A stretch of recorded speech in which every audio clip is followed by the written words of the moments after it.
Hi guys, it's Mrs. Butcher. I know you can't see me, but I'm trying to find a better way to video the lessons so that you can see a little bit better up front. So I am showing you a video for math for Wednesday. On Monday, Miss Marshall showed you your assignment on picture graphs, and I am showing you assignment on bar graphs. This information that we're working on is right out of chapter 7 of the My Math book. Now you guys all came home with volume 1 when we got out of school in March, but we are home much longer than we anticipated. So last week you were able to pick up volume 2 at school outside of a tote. That Mrs. Pennell left some books in there. If there's a name already on it, it's okay. If there's one that doesn't have a name on it, grab it. But if it has a name on it, it's okay. It's the same information. It was just the way we divided up for math groups. The McGraw-Hill tab that we had in Clever was just really hard for the students and myself, I must say, for them to maneuver and download and send in their assignments. And so we made arrangements, thank goodness for Miss Pennell, to get these out. She will have another day this week. I will let you know as soon as I know, so that we can get every family to have one of these books. Like I said, you already have volume 1. We're wanting volume 2. So we last week started working out of chapter 7, which is graphing, and it has some good information for you to look at the beginning. Miss Marshall showed you on Monday picture graphs, and that was lesson 4 in here, 3 and 4, I believe, and I'm going to show you bar graphs, lessons 5 and 6. They're showing you bar graphs can be vertical or horizontal. I'm going to show you a different way than the book. That way the kids get a variety. But when you're with your kids, we go off of the next few pages would be like I do, we do, you do. So like I would do something here to show the kids, to bring them into what graphing is. Then you would see on the next page, it's called guided practice. This is where we do, meaning we do it together, where the learning and understanding is coming. And then you do is the independent practice, and they would do this independently on their own on both sides. This problem solving on that back page, I'm not sure you guys can even see that, is wonderful, has really good critical thinking skills and brain builders. The My Homework will then go with it. And that is something we sometimes got to, sometimes didn't. And so the next chapter, or lessons 5 and 6 are what I'm going to go off of. And so if we look at your assignment sheet, it says for Wednesday to create a bar graph with the people who live in your home. And I'm going to actually do people and animals in my home.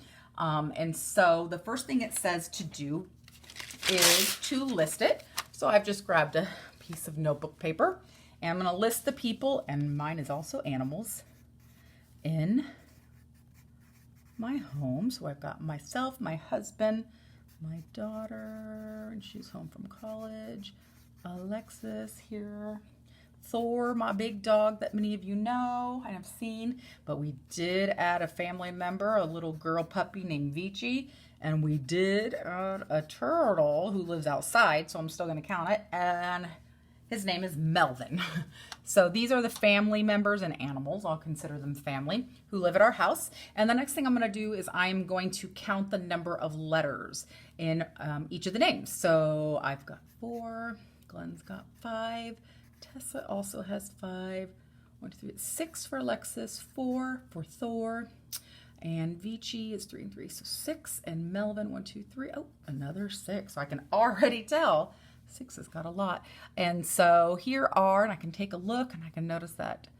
Okay, all right, so now I'm going to create my graph. And if you look in that math book, even if you don't grab the math book, if you go to that McGraw site that is on the computer in Clever that we showed you last week, you are still able to grab the e-book in there, and it will show you the same book. It's just electronically showing you. Okay, so I want a title because we want people to know what this graph is showing. So my title of this book is Number of Letters in Our Name. And the kids will probably remember, but way back at the beginning of the school year in my class, we had done a graph based on the book Chrysanthemum, who had, I think it was 13 letters in her name, and then we ended up graphing the letters in our names. So that was in class. Number of letters in our names at home is the title of my graph for home. And then I did have a ruler, but I think my granddaughters borrowed because they were playing school, since my dining room now looks like a school. I'm not sure where they put it. And I'm going to draw my lines for my graph. We want to keep it organized and as neat looking as possible, because people would be taking that graph and analyzing your data, because what I've done up here is collect my data, and now I'm going to show my data and how to represent it. And so I am going to put we have two, me and Thor, who have 4 letters, so I'm going to put 4 down here. That's for the 4 letters. And then I've got 1, 2, oh, Glenn and Tessa both have 5 letters in their names. And get that going. And then we've got Alexis, Vici, and Melvin, who have 6 letters in their name. And I'm going to put up the side how many letters or people. So this is the number of people.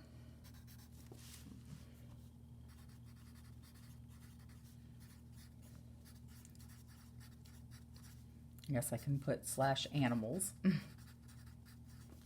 And so in my home, I had 2, me and Thor. I got to put the numbers. So this is 1, 2, 3, 4, 5, 6, and I only need to go up to 6 because that was my top number. Or actually, I only need to go up to 3 because that has 3 people. I was thinking letters. I like to use the notebook paper because it gives me each line being a person. And so there were 2 people. 1, 2, that would have been myself, Gina, and then Thor. And then there was also 2 people, which is Glenn and Tessa. And then there was 3 people, 1, 2, 3, which was Alexis, Vici, and Melvin. And so just looking at my graph, I can easily tell that there are more people in my family that have 6 letters in their name, and that the same, there are 2 people who have 4 letters and 2 people that have 5 letters in their name. I can also tell that how many more people have 6 letters than 5 letters. Well, if there's 3 people that have 6 letters, I only needed 1 more. And I could even really lightly, to make my reasoning nice and neat, I could put light, who, spelling that wrong, got Vici now, we've got Melvin now. So that can really give me that visual. And of course, something I like is the coloring of it. Kind of represents it, so I could nice and neat, because the color definitely makes that easier to see also.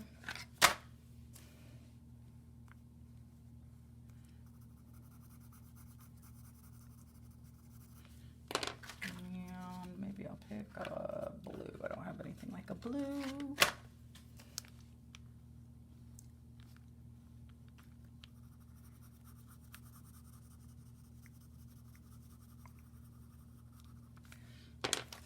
And I could take, where is black? Yep. And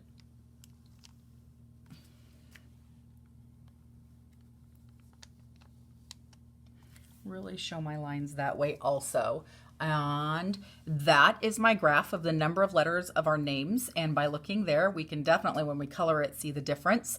And then here is our numbers up the side for people, number of people or animals, and this is the number of letters. So that is lesson, what did I say that was? Lesson in chapter 7. Lesson 5 and 6, I believe.